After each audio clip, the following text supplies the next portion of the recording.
Think पिछले 3 महीने में 12 या 13 फ्लाइट इंडिगो की ले चुका हूँ। आई होप कि प्रोस्पेक्टिव बेसिस से भी पॉइंट्स ऐड करने दें वैसे, लेकिन खैर अगर फ्यूचर वो लॉयल्टी प्रोग्राम भी एब्सोल्युटली मिसिंग था तो वो उसकी ज़रूरत थी।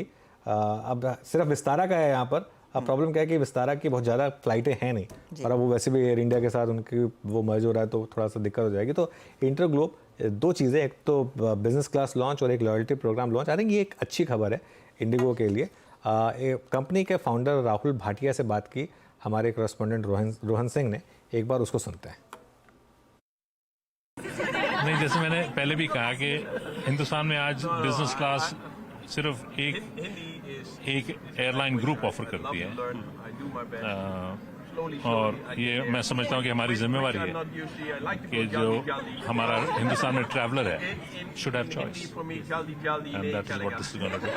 सर 18वां साल एक माइलस्टोन होता है किसी के भी लाइफ में, एयरलाइन की लाइफ में तो ही अगले कुछ सालों में 5 साल 10 साल में क्या ब्रॉड विजन रखा है इंडिगो के लिए आपने? कहाँ हम देखते हैं उसे ग्लोबल लेवल पे? आपने जैसे सुना 2030 तक हम सोचते हैं कि हमारी कंपनी का साइज दुगना होगा आज के मुकाबले, और उसके बाद का मैं आपको फिर 2030 में बताऊंगा।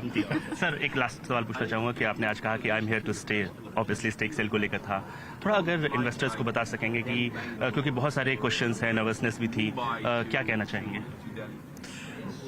नहीं, क्योंकि जब हमने ये जो 2% ओनरशिप बेची थी तो there was some speculation investors में और आप लोगों के ग्रुप में कि इसका क्या मतलब है।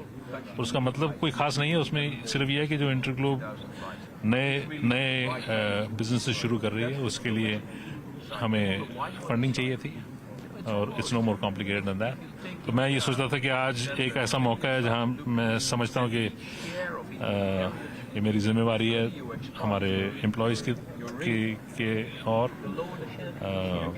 इन्वेस्टर्स के और आप लोगों के और ये कहने के लिए कि मैं यहाँ खड़ा हूँ और दृढ़ खड़ा हूँ, इंटरग्लोब दृढ़ खड़ी है, और we are here to stay for the long term. Okay, तो चलिए ये बात हुई राहुल भाटिया से, जो इंडिगो के फाउंडर और प्रमोटर हैं, और बिजनेस क्लास लॉन्च होने जा रही है। वीरू, पहले कहाँ की टिकट लेंगे? वैसे अभी तो खैर सिर्फ दिल्ली मुंबई लॉन्च हो रही है। तो मुंबई की